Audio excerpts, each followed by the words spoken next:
1. That's my best Royal Rumble like countdown. Horrible. Oh, I couldn't catch up in time. I was like grabbing my charging cord. I was like, shit, I was gonna do that just for the hell of it for fun. I mean, you gotta count along. Every time someone's coming up, you gotta count along. Yeah, for sure. Yeah, I mean, I've been there. I've been at the Rumble, so I know how that's like, and that's very true. Pretty much every countdown, everyone was counting down from 10 at least. It's a must. I mean, could you imagine if for 1 year the Royal Rumble had nobody in attendance counting down? How awkward that would be. Yeah, I think it would be extremely awkward. Yeah, it's the biggest point. But, anyways, yeah, let's do the intros, man. Let's jump in. All right, everybody, welcome to the Deathlock Podcast, your number one wrestling podcast on YouTube, right? At least in our heads, we're number one. No, it is. We beat everybody out there. Forget Busted Open. Forget JD from NY. Forget Solo Monster or whoever the fuck those guys are. I don't know who any of those guys are. Forget Post Wrestling. Even though I like those guys, I like those guys a lot. There's so many wrestling YouTube podcasters out there, but we are number one. And again, thanks again for joining us in today. Today is October the 15th, 2024. We will recap a little bit of Raw, Smackdown. Maybe a little bit of news on what's going on in AEW if Tito feels like it also. I know he doesn't really follow that much, but, we can get into it. I've been following a little bit of AEW recently because, just watching them crash and burn. Oh, yeah. It's been pretty bad, especially the ratings, which we can talk about the ratings. Yeah. But we'll get into it. But, yeah, welcome, everybody. Again, first of all, I would like to start off with an announcement, and I'll go ahead and let Tito make that announcement for us today. Okay, so I've dabbled with tech for such a long time, and one of my passions is pro wrestling. I've said this so many times. I've tried before, but never really put my heart deeply into it until now with Twist and Tap, which is my official channel for pro wrestling talk and pro wrestling talk only. And so I get to live out my dream, because I've been wanting to do that for such a long time. And yeah, I'm not a commentator for WWE, but I could be a commentator on there. So what you guys can expect is daily uploads on short form content regarding news and pro wrestling, as well as a once a week podcast. And we are joined at the hip. So we are tied to the main source, the Deathlock Podcast. So This is going to be a lot of fun. I'm pretty excited to do it. And thank you so much for allowing me to announce that. Yeah, well, congratulations, first of all. I know it takes a lot to start a YouTube channel, and even though we've been doing it for years, it takes time and effort, right? I think that's the one thing that people don't realize is that, you have to have an idea, and then you kind of have to stick to it, right? And, YouTube, the thing about YouTube is it's a very niche platform, right? A lot of people stick to niches, but there's also people that kind of expand past their niches, right? So like for me specifically, when I started YouTube, it was mostly gaming, right? So this was like pre-tech channel, right? I was posting videos of me playing DDR back in the day on a whole completely other separate, YouTube name, etc. I got to like 100 subscribers, which I thought was a lot back in the day. This is like 2006, 2007, probably way before I started this YouTube channel. And then, again, I transitioned to tech. And then from there, I've had a few different channels, right? My car channel, my obviously the Deathlock Podcast channel as well. Yeah. And then, whatever, my side hustle channel. I have like 5 YouTube channels. I even have a Pokemon channel that I haven't even really touched in a while. So and again, I know Tito has, he's had a lot of those as well. So I don't know if you want to share your previous YouTube channels before we move on here. Oh, bro. I mean, so it's all been consolidated into one channel, which is my varieties channel, and that's IRL Tito or in real life Tito.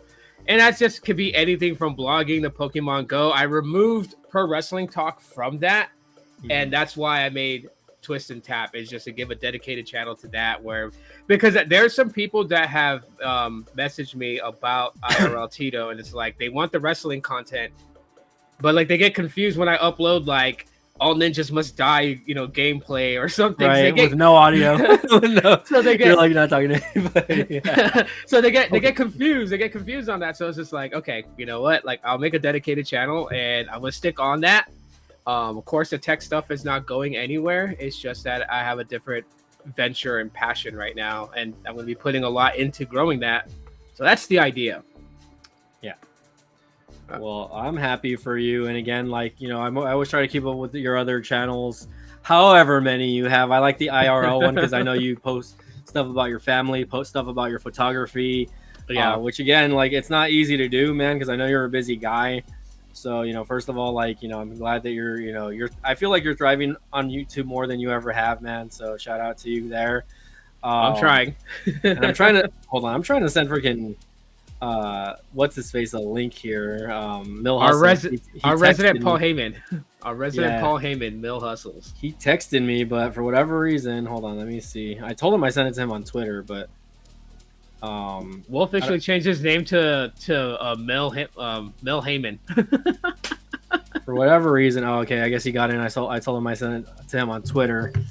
Let me go ahead and add him in really quick. But yeah, guys, right before I add Mill Hustles in, that's the page right there. It's called Twist and Tap. And again, it's at Twist in Tap. So all together, twist the letter N and then tap.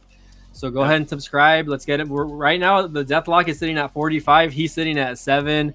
So let's get this going. And here we go. We got Mill Hustles in the house. Mill Heyman, what's up? Mill Heyman, yeah. Mill Heyman, I like that.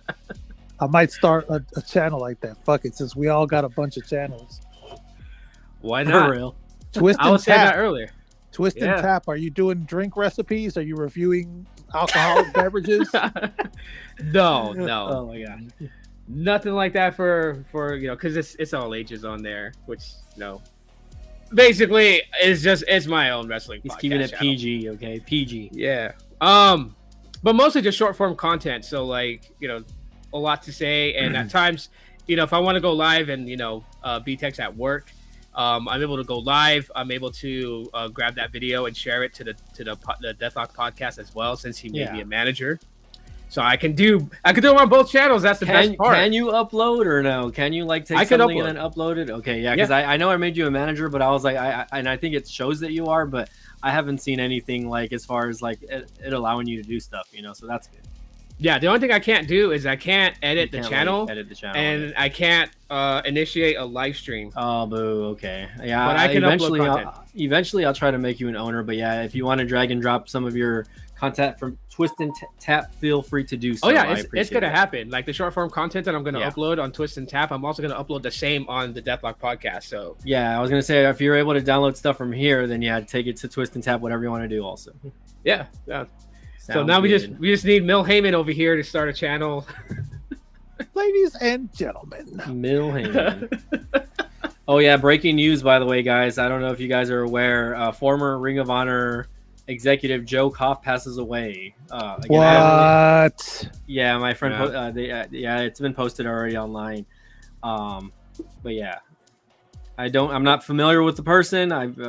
So maybe you might want to enlighten us a little bit. Mill Hustles. Give us a little more information.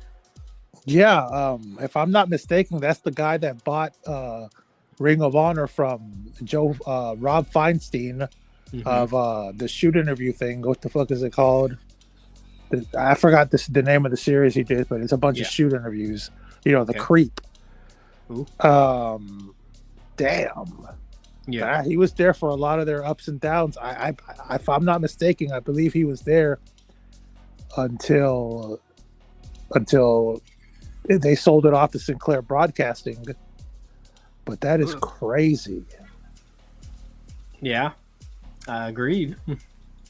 Agreed. I mean, it sucks. I mean, he died. He was 73 or something. Yeah, he was in his 70s, I believe. So, here we go. Damn. Yeah. KOFF, Joe Koff. Yeah. I mean, again, like I don't really know too much about him, but obviously he had a lot to do with Ring of Honor in the past, and we already know how many great Ring of Honor talents have come out of that promotion over the years, right? A lot of the main event talent that we see now, Bryan Danielson, CM Punk, who else? Samoa Joe, guys like that. They all came from Ring of Honor. So shout out to him. Yep. So what's up, Mill Hustles? Long time no talk. Also, sheesh. Hold on just a second. You haven't gotten cut off yet. I guess you're not using. No, I'm Chrome. here. I'm just trying to find some more info. He obviously didn't have a Like a Facebook Wikipedia page, so That's interesting that he did it. Yeah, I was just sharing out the podcast so other people can know we're live. Yeah, check out ringsidenews.com. Drop the link in the chat, so if anyone pops in, they can catch the link. yeah, even Sports Illustrated is covering it. Yeah. Oh yeah, it's like the first article that pops up. Let's Oh, see. okay, no, never mind. He was at Ring of Honor from 2011, so there was somebody else. Damn, I Yeah. can't. But he was there through their boom period, man. They had a boom period. Yep. There we go. Nice little link for everybody to catch on if they want to read it. Light reading, whether you're in bed, on the toilet, whatever you can read. Shit. Oh man. How do I pin this post? Okay, there we go. I pinned it. I think I pinned it. I'm not sure if I did or not, but okay. It'll work. Yeah. Yeah. Okay, So, yeah, no, I confused Joe Koff with Kerry Silkin, but both Okay. equally their positions, but that's fucking crazy, bro. I mean, it's kind of common, man. Look out for your health. Me telling you to look out for your health when I eat like a fucking pig myself. So Yeah, he was born in 1951, so he's actually just a little bit older than my parents. My parents were born in 52, so he would have been about 73 years old. yeah, my dad was born in 56, but he passed away in 2012. So it's wow. still kind of young to me, man. Yeah. Yeah. But yeah, really man, young. sad, man. R.I.P. to Joe Koff, man. Yeah. wow. Maybe. All right, 1 second here for me. I got to open the door real quick. There's a lot to talk about. There's one thing in particular I want to talk about. What do you want to talk about in particular? Rikishi versus Vince Russo. Ooh. Oh, okay. Yeah, they're feuding.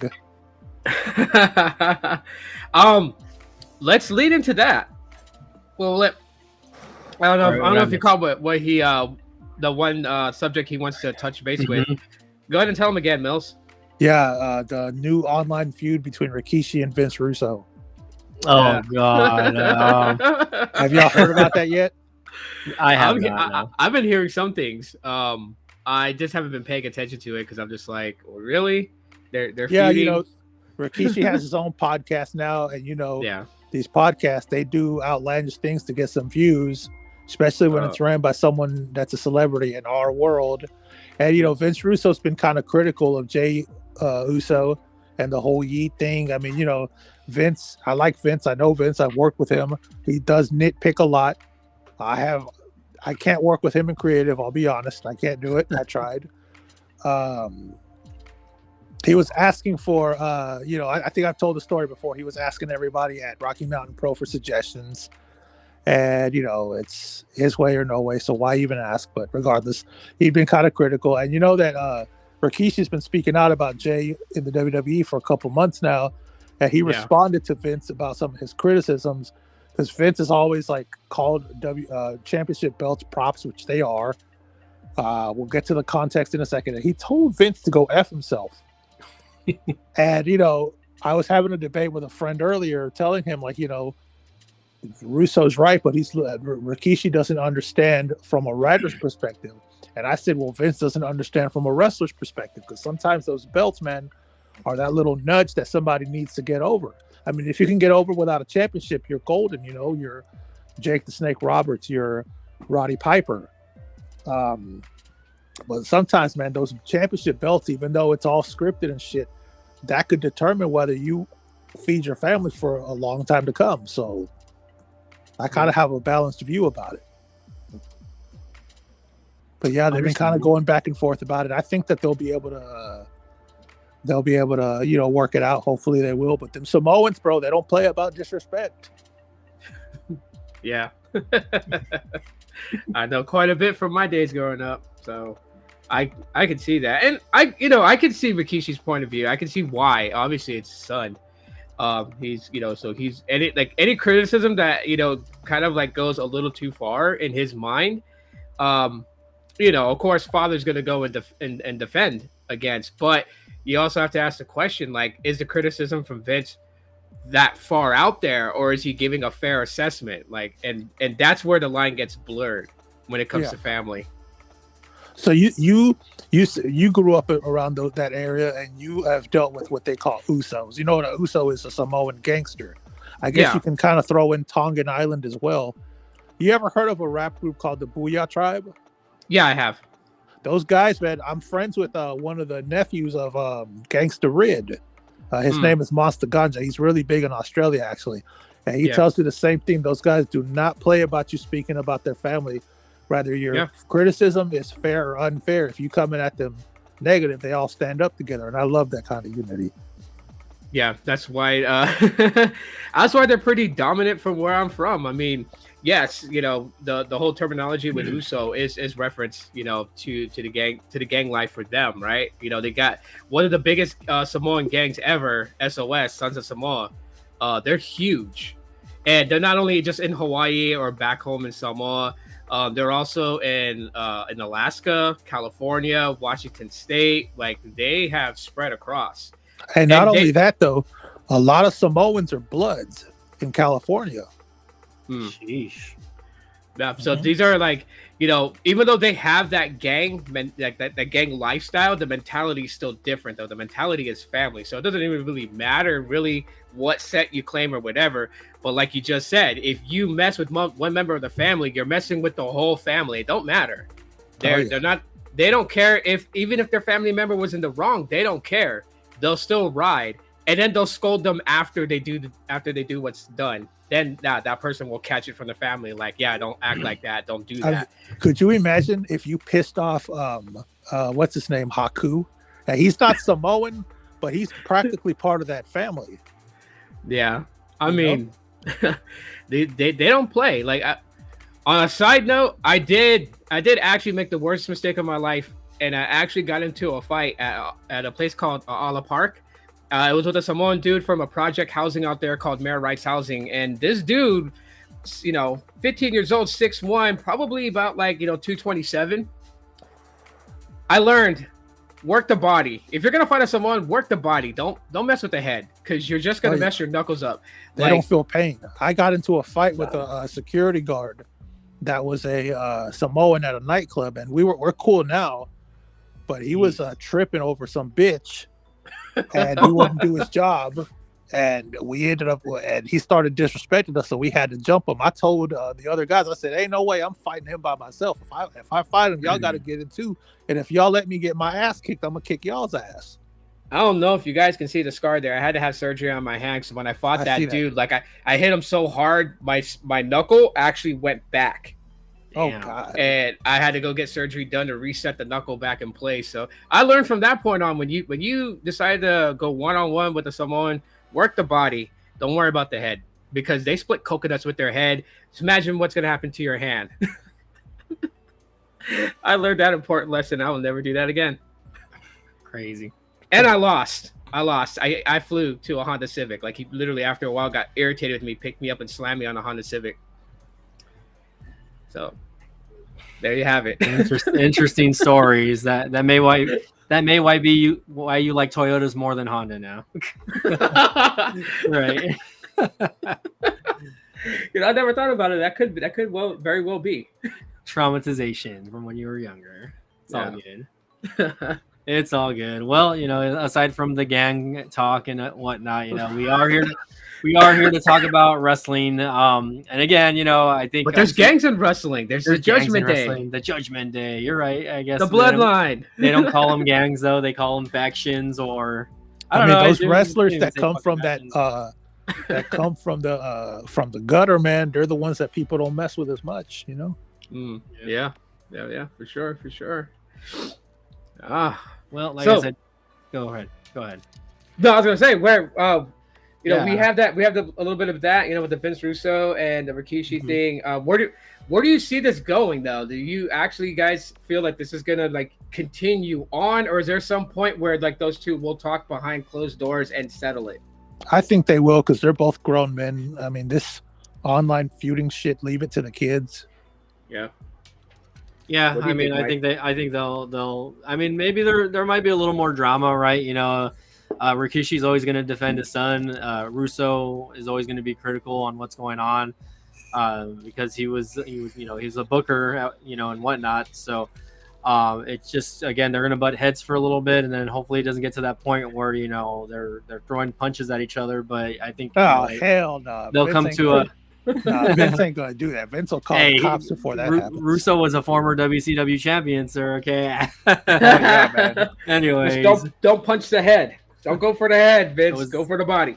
Go for the body. Yeah. I wouldn't want to throw a punch at Rikishi though. It'll just bounce back probably. I don't know, man. Rikishi's had his days, man. Outside of the pro wrestling world, there's stories about him. So I bet he's a big motherfucker. He is a big mofo. But anyways, yeah, it'll be settled hopefully. And again, hopefully it doesn't get to that point where they're just calling each other out constantly on their podcast. But I mean, hey, if freaking Vince Russo can have JD from NY on his podcast, that's hell freezing over then, because JD hated fucking he hated Vince Russo. So if that happens, then anything can happen, honestly. Right. Awesome. Yes, sir. All right. Setting the tone here. I know you said you didn't catch Raw. I usually catch the highlights. I don't actually watch the full show. I just skim through like the most important parts, which are the highlights. Yeah. Thanks to YouTubers who take the time to do the work to make the highlights. So this whole thing with Rhea, Liv, Nia, Tiff, what do you guys think is going to happen at Crown Jewel?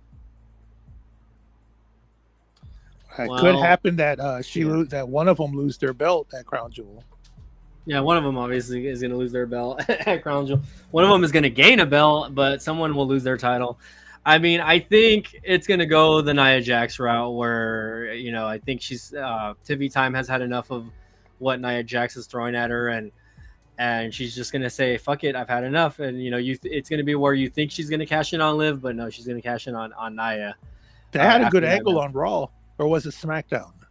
Both? Was it SmackDown where Liv came out and said, hey, you're going to lose your match tonight to Nia, and then she costed her the match? Yep. Oh, yeah. She got pinned by Naomi this past week. Yep. So, I mean, a lot can happen.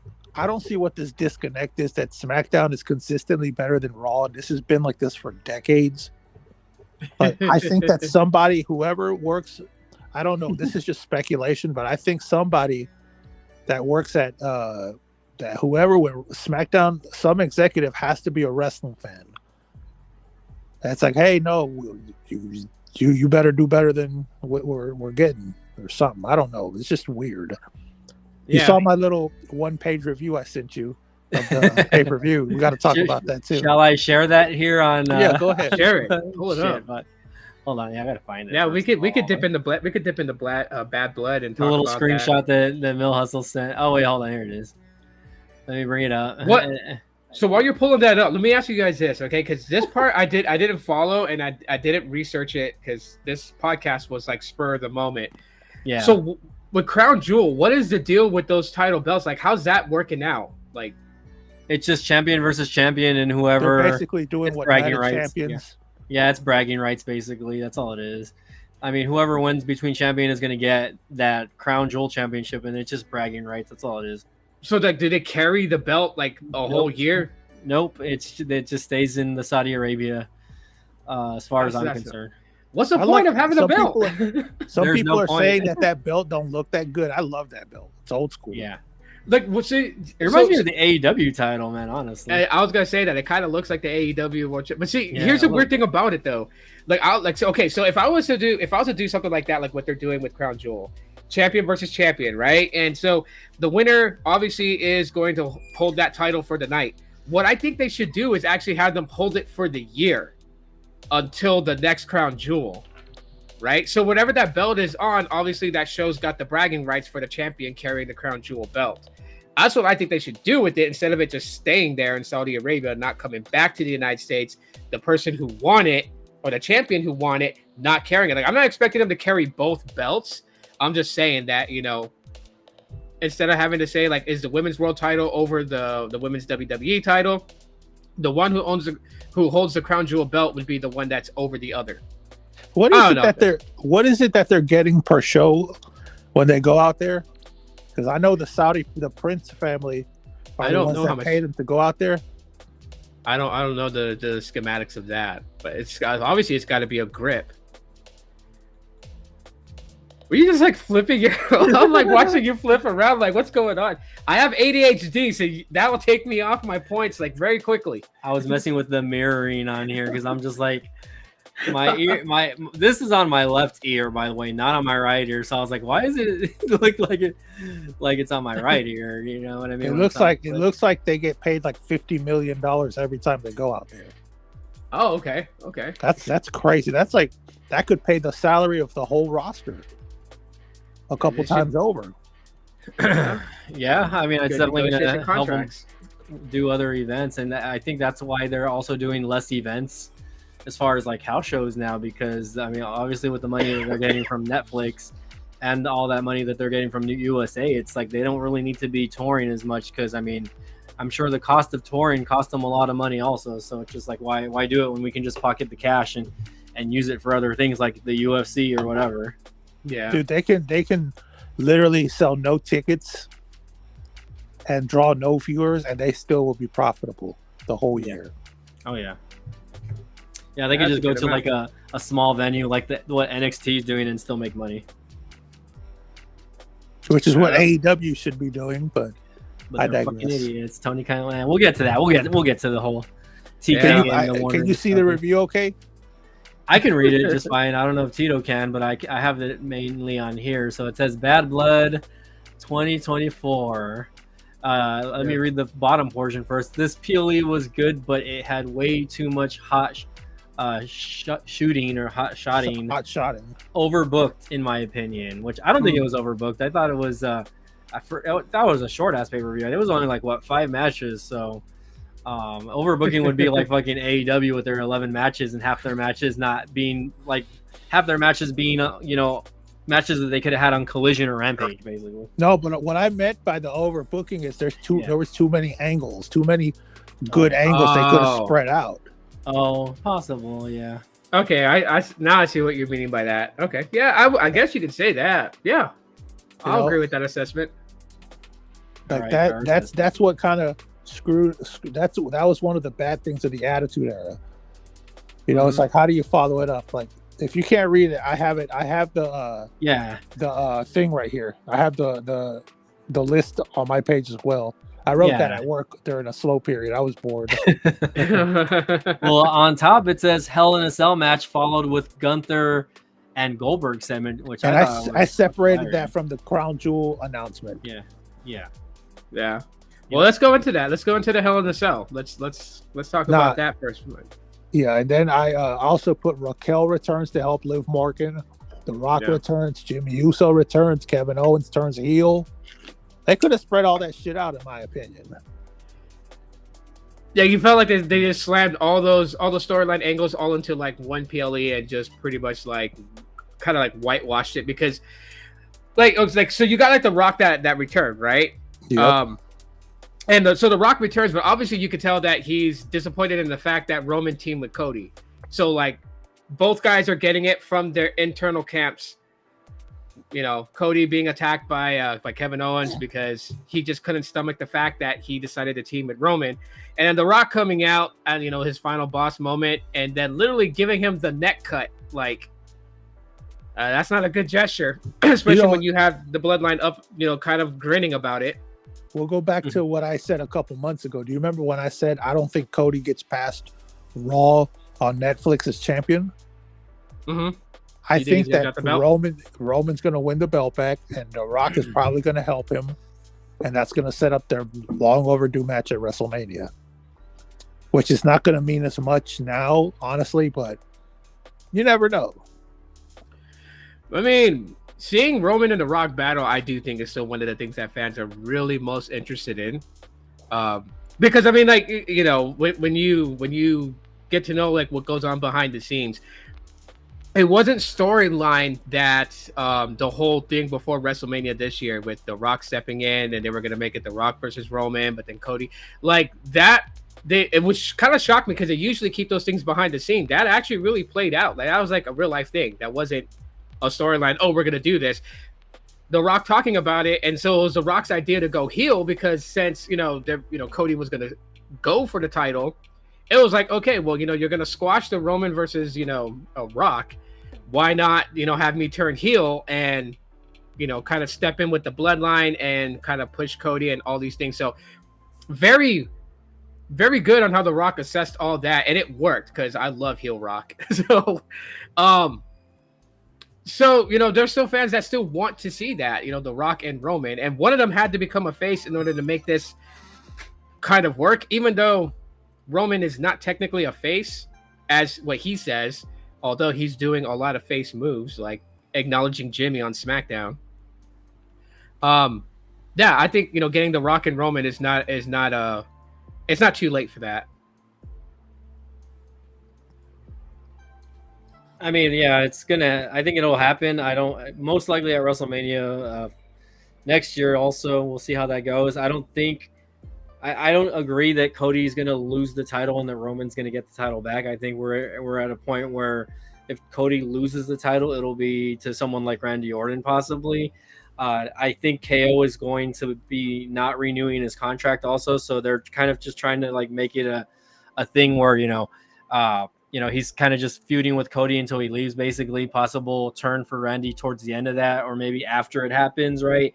So that's why I think Cody's going to stay with the title, at least until the Royal Rumble. I think he'll hold on to it until the Royal Rumble. And then from there, who knows? Cody might lose. I don't see him holding it past the Rumble.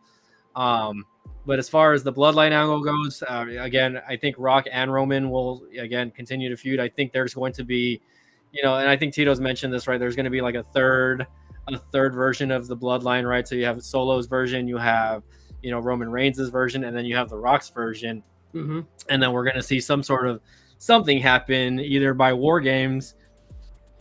Like something happens at War Games, like where you have the original, tribal chief and his crew versus Solo and his crew, and then maybe The Rock gets involved somehow, right? Yeah, he fucks them all over. He beats all their asses with a new set of guys. I'm thinking I feel like that's what's going to happen. Like that's a strong possibility. Yeah. I feel that too, because one of the things that I'm kind of sad about, and I know I'm kind of putting the cart before the horse when I say this, but I honestly feel like that Jay is going to lose the IC title.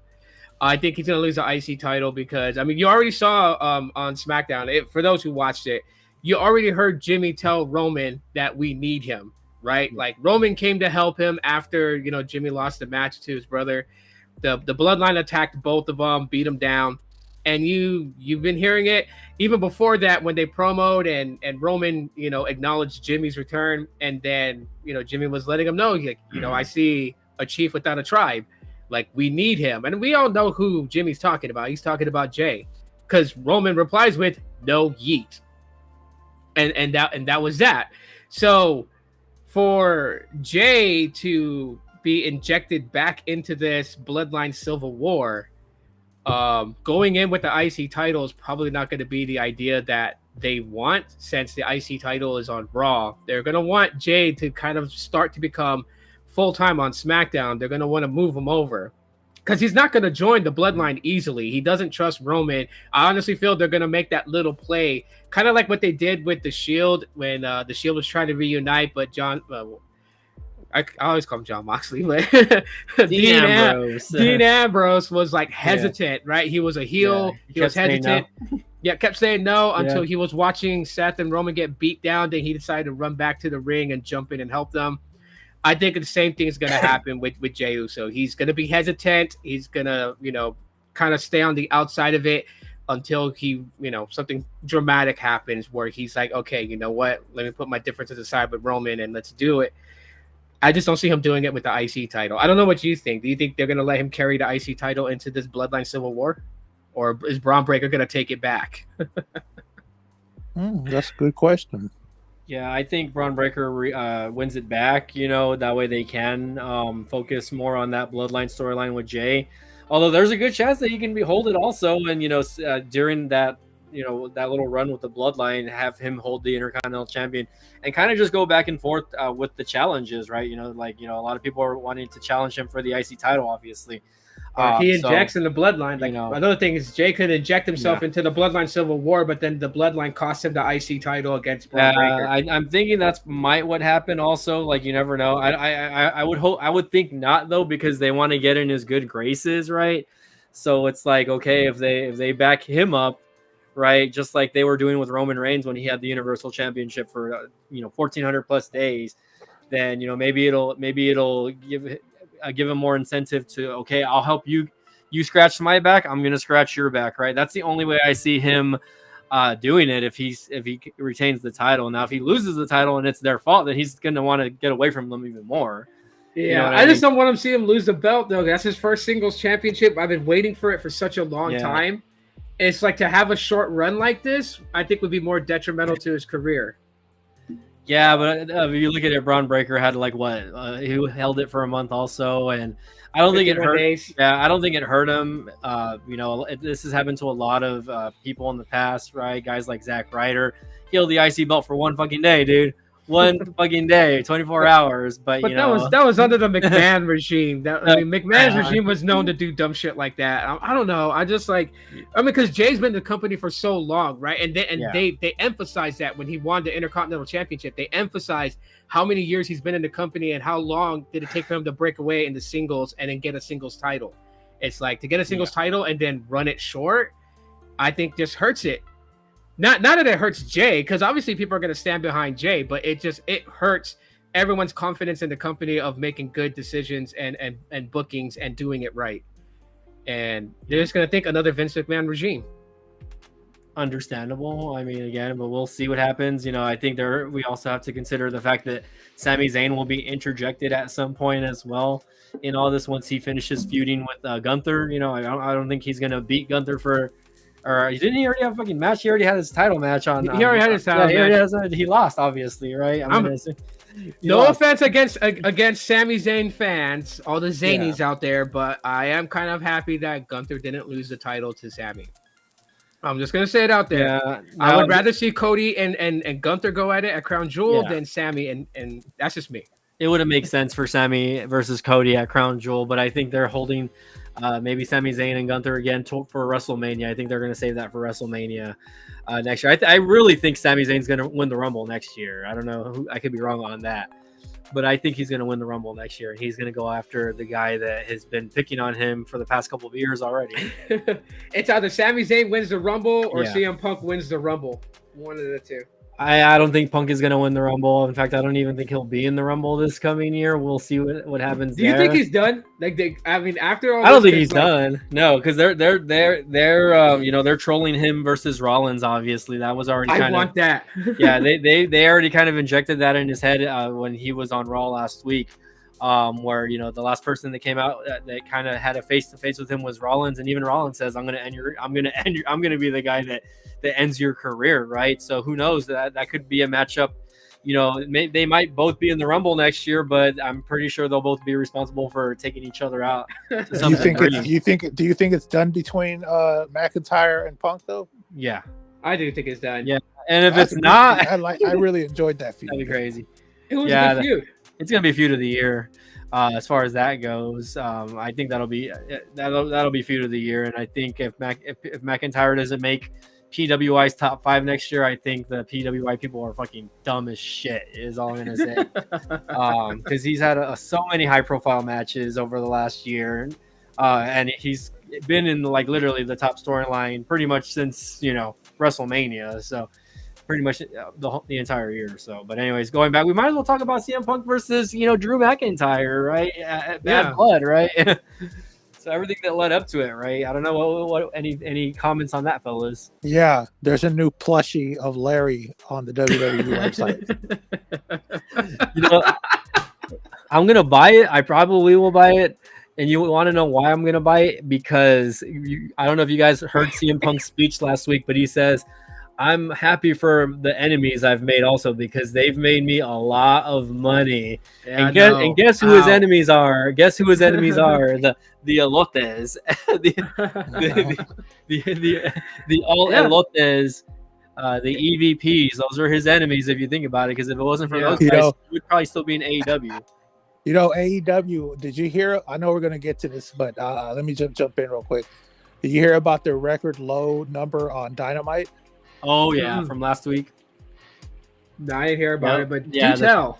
Yeah, they went from 650,000 usual viewers, and that week they got 320,000. Yep, and that was a lead up to a pay-per-view also. So that was leading up to Wrestle Dream. So they need to change their name. AEW now stands for anyone even watching. Tony Khan, listen up. Yeah, you're fucking up, bro. You're fucking up. I watched the documentary. I think that eventually he will get his shit together. Even if it means his dad or the network has to threaten him into letting someone else steer the ship. You know, why don't Tony just like email the three of us, right? I'm sure we could put on a banging show. We got ideas. Ideas. You don't want that hologram. I'm gonna make him part of the show, and I'm gonna have him taken out. Oh, God. Hey, if you angle though, it's an angle, right? Question though for you, Mill, is who would you use to take him out? Oh shit, man! I have to look for somebody from the '80s. Shit, someone tough for real, you know? Well, what's his face is there? The fuck is his name? Jake the Snake is still in AEW technically, so and he's from the '80s. He's in poor health, you know. He's in really poor health. True. Oh, I mean, there's no way that Tony Khan would, you know. I mean, he would still be all right in the 80s, but in the 80s, those wrestlers would talk back because they had way more places to go work. Yeah. Yep. Yeah. Shit. Damn. I don't know. Who would you put? I'll probably come up with an answer. Jim Cornette. Yeah, but Jim would just scream at him, then he'd get himself fired. I need somebody that would work in the ring and like be stiff with him, like, hey, you know? Samoa Joe. You put Samoa Joe? I put Joe in there. See, but I think Samoa Joe would be scared to hurt him. No, I'll give him an incentive. You give Joe an incentive, man, and yeah, it's a done deal. You can get pretty stiff with him, and under the right circumstances. I mean, you know, Joe can be unhinged at times. I think that was like one of the stigmas that's followed him, no matter where he's went, from Ring of Honor to TNA. You know who would be good? If they're still mobile, I would send Danny Spivey after him. Yeah. Waylon Mercy. Yeah. Or I'm gonna throw one that's really out in left field. Coco Beware. No shit. Dude, Coco Beware, the Birdman, that's a guy that you do not fuck with, bro.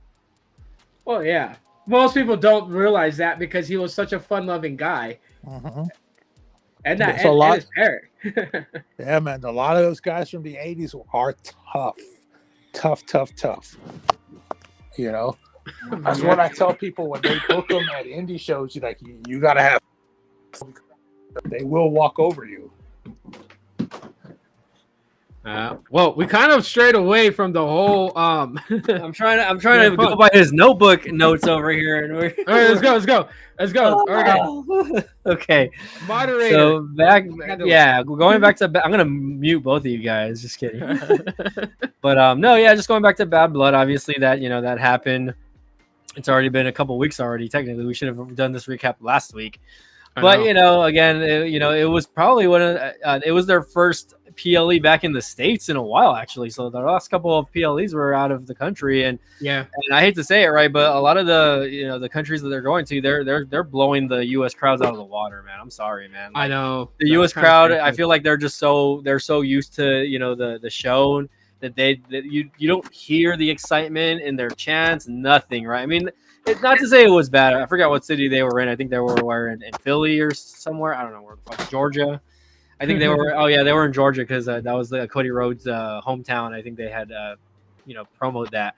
But anyways, it's just not good. Like a lot of these big matches, like the crowds just aren't making it exciting. But But anyways, going forward, I think they let off with CM Punk and Drew McIntyre. I don't know if that was the right choice or not. I think, in my opinion, that should have been the main event. But I guess because Reigns was on the show, he had to have the main event spot. Possibly, I don't know. Yeah, Plus, that's The Rock probably was why. there, and plus The Rock was there. But I mean, it was one of the better Hell in a Cell matches I've seen over the last couple of years. Obviously, Yes. we've seen several of them already. So many now. I think there's been like 50 plus Hell in a Cell matches already over its span, and it was to the point where, like, first of all, like Drew getting busted open, I was like, oh shit, like this guy's fucking bleeding really bad. Like, Yeah. you know what I mean? There wasn't any.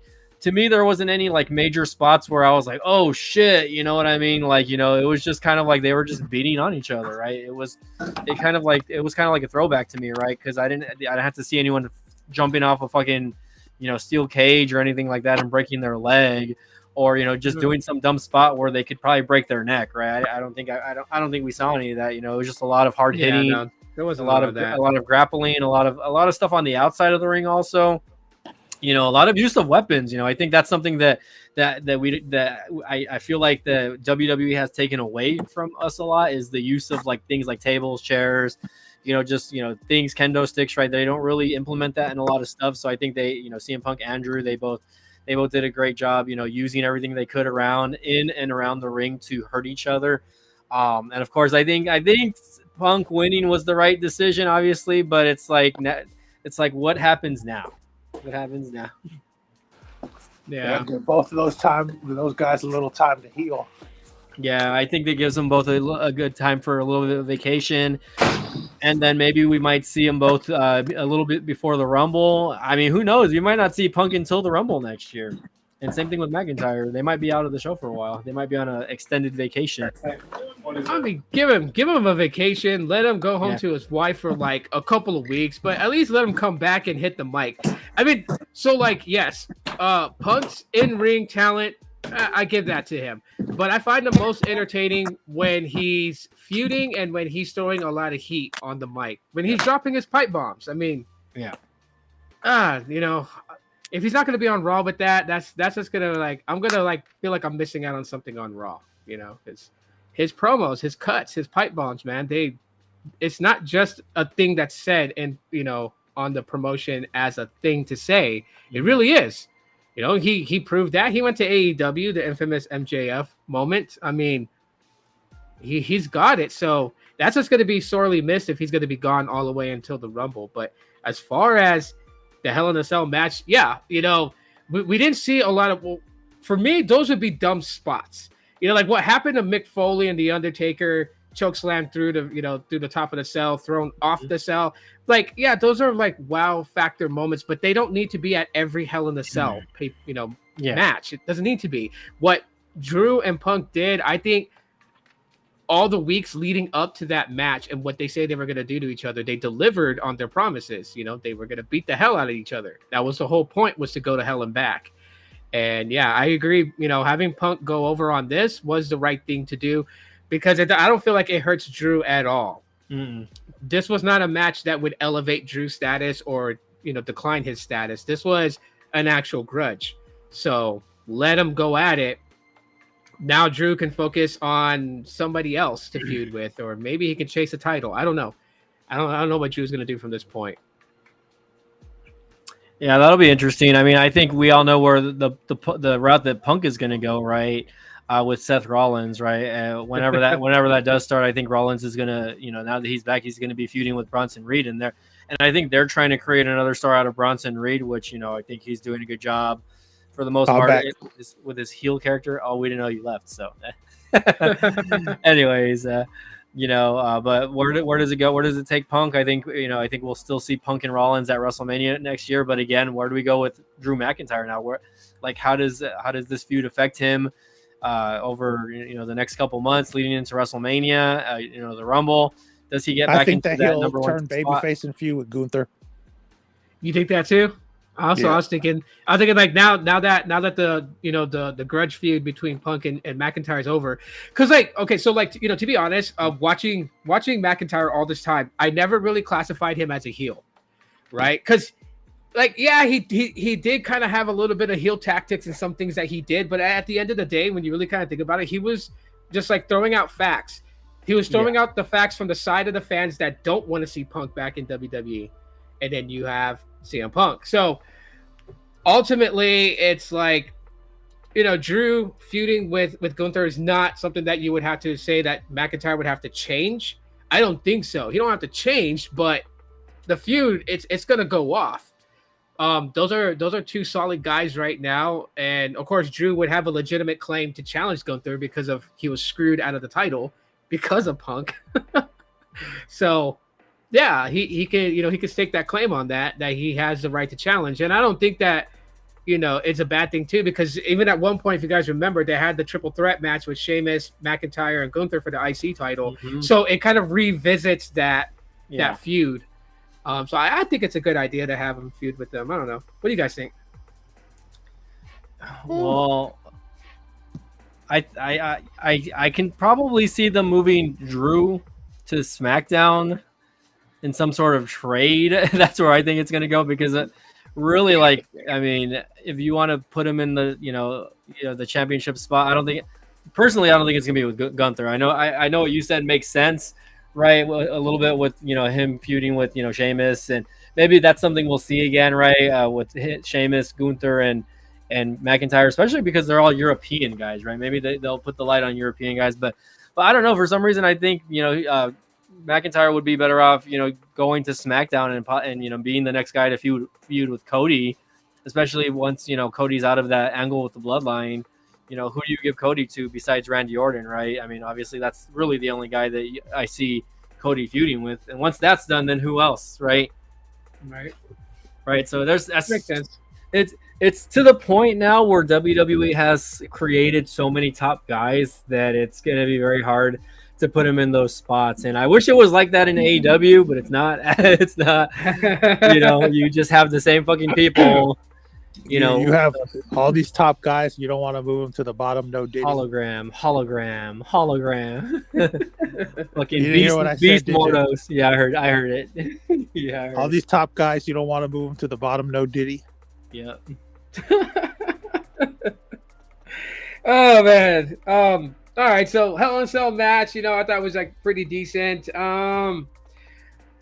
What did you guys think of, Ripley and Morgan with Dom in the shark cage?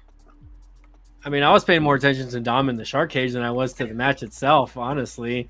They kept cutting back to Dom, looking scared and like grabbing the bars. I'm like, okay, like we get it. He's in the fucking cart, the shark cage, but you don't have to show him every fucking like 30 seconds while the match is going on. That ruined the match for me, man. Because I mean, like I want to, I enjoy watching Liv Morgan and Rhea Ripley, and it's just like, like I feel like their last match was a lot better than this one. But I also enjoy watching the rear of Ripley. Of course, yeah, but no, hold on. I cut out a second. I said I also enjoyed looking at the rear of Ripley. Okay. I mean, I agree with you. Like, there was too many panning shots over to it. I mean, wait. Did you say Did you say too many panning shots? I didn't see that. Panning. Oh. Hey, this isn't the Attitude Era. He's about to turn back on the PLE and be like, "Where is it?" Right. But like. Because, like, I was annoyed by it. My brother was watching it, and he messaged me on Instagram, and he messaged me the meme with the no more locked doors. Basically emphasizing because it kept cutting to Dom in the shark cage, and so that's what was going through my brother's mind. And yeah, they should have kept majority of it on the match in itself, I think, and every now and then maybe like show Dom's reaction, but I don't know. I feel like that the Liv Morgan Rhea storyline is getting stale. It's just I'm not gravitating towards it like I was before.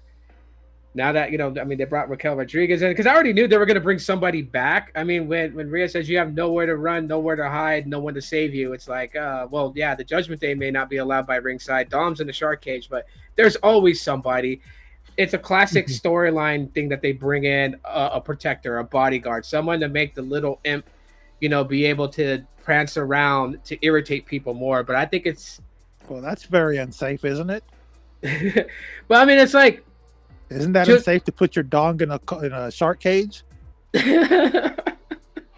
I'm just twisting all the Dog. words today. I know.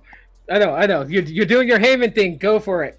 But yeah, I don't know. Do you guys feel the same way, or do you guys differ from my opinion on it being stale? I mean, it's been dragging. Now that they kind of interjected Raquel, as kind of like the the enforcer for Liv. I think they're trying to kind of stray away from Liv and Rhea to now Raquel and Rhea. Because there's history there also, especially when they were in NXT, right? Raquel was the one to kind of dethrone Rhea right before she left NXT. They had a series of pretty good matches. So I think that's leading up to that. There is history there also. With injuries and stuff like that with Rhea and Raquel. So maybe they're trying to open something up with that. But as far as that goes, I mean, I can agree that it got boring a little bit after a while. I mean, you could only see Rhea beat on Dom so much before. Okay, it just we're kind of over it already. I get it. Like Dom, he betrayed Rhea. But it's like, I mean, is she gonna beat him down every week? Are we gonna?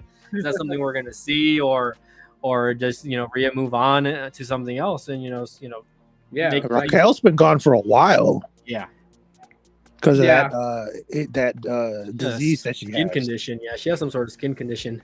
I think it's autoimmune. Yeah. Yeah. Well, my brother seriously believes that Raquel Rodriguez is next in line for the world title. Like, he thinks that this will string out for a little bit of time, but eventually Liv is going to mistreat Raquel, and it's going to lead up to a match where Raquel goes for the world title. I don't know. I could see it happening, but I hope they don't drag it out too long to where we're going to see that. How long until Liv turns on Dom? That would be kind of interesting. I would say if she is going to, maybe like in the next 2 or 3 months, I feel like she would drop the bomb that, because I mean, the person I think that is pulling all the strings, the little dark ponies, is Finn Balor. Mm-hmm. I feel like that, there is something between him and Liv. I mean, he did go to the hotel room. He took the key. So that would be interesting. So you know how that feud is going to end, right? Do tell us. So basically, Dom has been doing the fucking, and then she's gonna fuck Dom the same exact way. That'll be interesting. That'll be interesting to see. But yeah, I felt that was stale, so it really didn't capture a lot of my excitement for the matches. What's next on the list? Sheesh, let's see. I'm gonna have to bring it up here. Let's see. Goldberg and Gunther segment. Next. I like both guys. I was a big fan of Goldberg in middle school, but next. I thought it was entertaining. That's all I'm gonna say. I thought it was entertaining, and I'm positive it'll lead up to a match at Crown Jewel next year, possibly. Give Goldberg a little time to get back into ring shape. Maybe throw him in NXT for a couple weeks. Just to kind of get the ring rust off. Yeah, big ring rust, obviously. There's a lot of people that believe they're going to battle at Crown Jewel. For some reason, there's like so many people talking about it on social media, and it's like they're like, yeah, he's going to battle at Crown Jewel, and Brock Lesnar's going to return. And I'm like, look, guys, I know people miss Brock Lesnar, but I don't see him coming back anytime soon. Not after all those things that went on. So I would just be cracking up if Goldberg wins the world title from Gunther, like at a Saudi show, just because like he won the Universal title like a few separate times at those events and venues. So I'm just like, I wouldn't be shocked because the fucking Saudis love Goldberg. I don't know why, but I wouldn't be surprised if they put it on Goldberg and then he just lose it like a week later, against whoever the hell, Yeah. It would be interesting. But anyways, moving on, because I know that's something Mill Hustle doesn't want to talk about. Okay, we did talk about the Crown Jewel Championship already.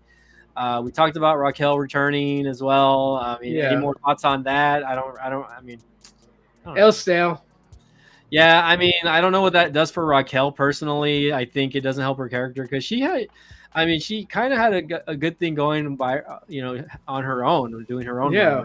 She had feuded with Rhea last year also. And it was just, more entertaining to see her by herself. I don't see why they would put her with Liv Morgan. I don't think it does anything for either of them. Let's see. Jimmy Uso returns. Again, that plays back into the bloodline angle.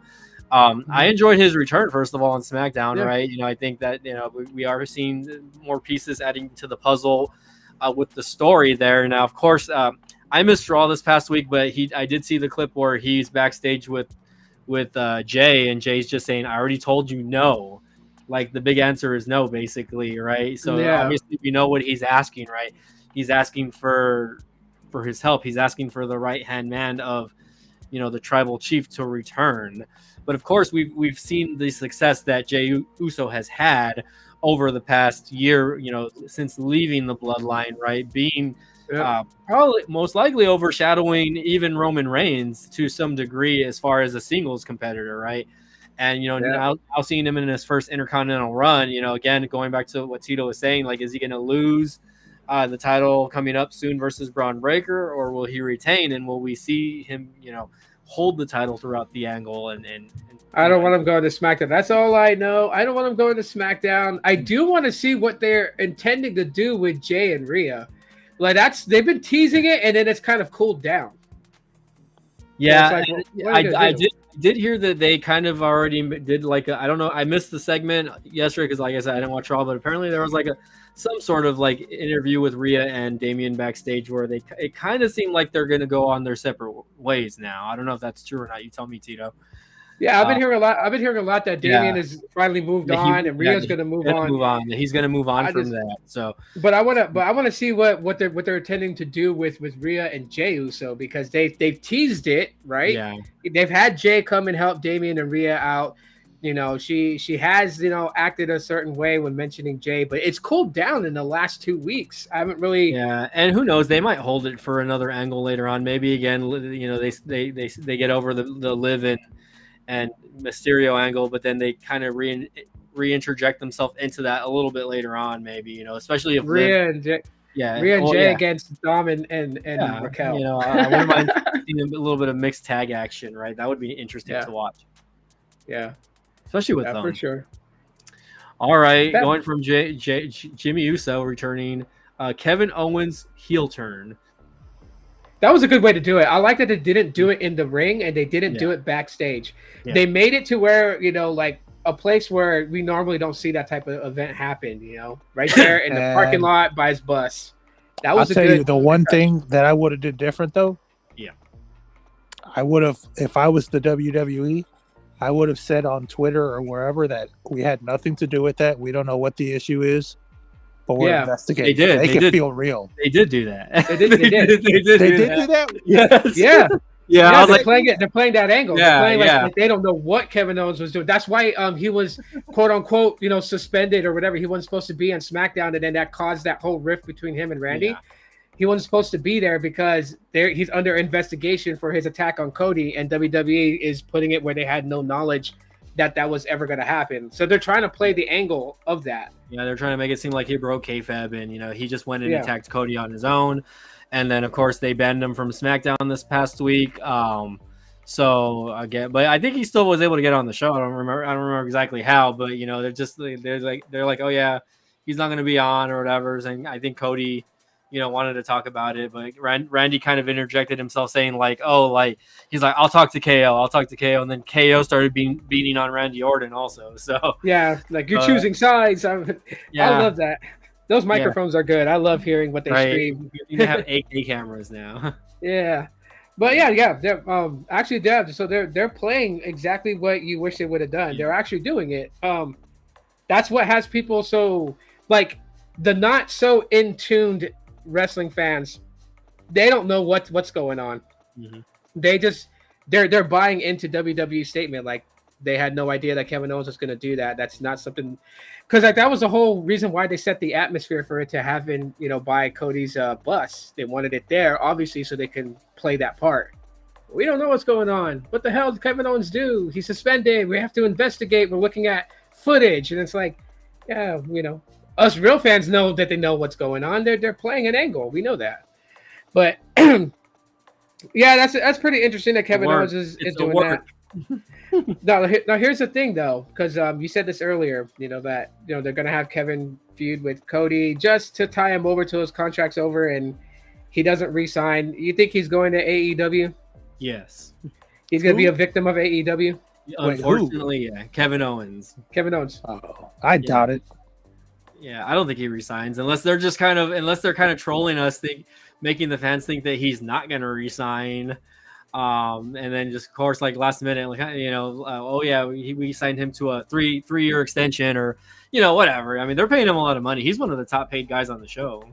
Yeah, I don't think they'll let him go so easily. I wouldn't want him to go to AEW. Like my straight message to Kevin Owens is, if you really are going to go to AEW, get prepared to get shelved. Make you a nice couch that's comfortable, that can support one of your limbs or one of your arms, because you're about to step into a zone where it's unsafe. And make sure you get paid a lot more money. Yeah. Yeah, and I think WWE's paying him like $4 or $5 million a year right now. I think like I said, he's one of the top paid guys in the company right now. Of course he's below guys like Roman Reigns and CM Punk, and even Cody. Cody I think is the number 2 paid guy on the show. But we'll see. I mean, again, if they're playing it as an angle, maybe they're working us real good, I guess. And especially if he resigns. But I think he goes to AEW, and I think he goes for a couple years and then comes back and finishes off his career in WWE. I think he does want to try something different, right? In another company, just like Ricochet. Even though Ricochet, why do you want to try something? Like, it's like, do you really want to try getting injured? Is that the whole point? Like, he wants to break his leg like Edge. Former WWE stars probably look at AEW as a way to take a long vacation. Like, I'll go there, get fucked up, and then stay on the shelf for like a year. Yeah. Like, I mean, because they want to get paid to sit on their asses and do nothing, and they know that Tony Khan is smart enough or dumb enough, I'm sorry, to pay people to just sit out. Guys like Miro, guys like who the fuck else has been sitting out for like the longest time that they haven't put on air. Wardlow, even though I think Wardlow's injured.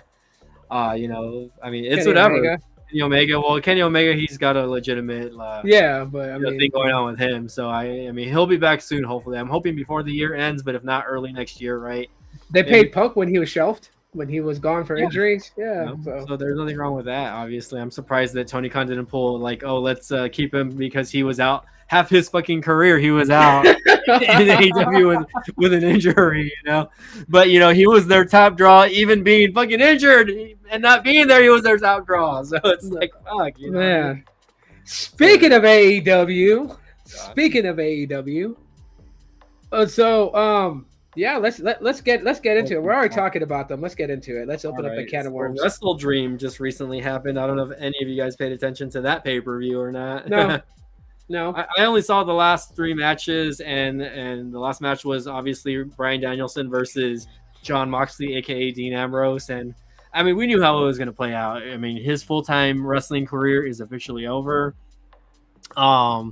Where that goes next, obviously, maybe he'll come and make an announcement, a week or 2 from now, saying, "Oh yeah, I'm officially done as a full time." But he's still gonna wrestle. He has to get the neck surgery, and then we'll see what happens after that. As far as Moxley goes, they've been hinting at something storyline wise, like that the company is no longer theirs, and this and that, and. Does that mean that maybe there's a possible sign of Shane McMahon, interjecting himself, as part owner of the company or something, right? Because when he won the title, what did they do? They threw it in a duffel bag and they ran off. They took off. Of course they tried killing Daniel Bryan again. They put a plastic bag over his head again, which I thought was just there was no point to that. But I mean, I guess they had to do something for Yuta to make him, finally turn over and be that heel character. Which was dumb in my opinion. I thought they should have not have went with that, but he is part of the Trios Championship. So now they got 2 major titles. They got the AEW World title, and then they got the Trios title. And of course they have the female character. Who knows? Maybe she'll get a women's championship. What the fuck her name is, but anyway, the MMA chick, the one that used to throw socks at the fans. God. But anyways, yeah, as far as that goes, like, I don't know, man. We can go back to talking about the decline in viewership, right? Obviously, the week before the pay-per-view last week, it was 329,000, like Mill Hustle said, and that's very scary if you're Warner Discovery looking at the ratings there. Yeah, that's really bad. That's terrible, man. As I said, it's going to keep declining when they keep doing these stupid bullshit antics, and they don't really see, like, as of as a wrestling fan, this is the way I view AEW. Their storylines are fucking ridiculous.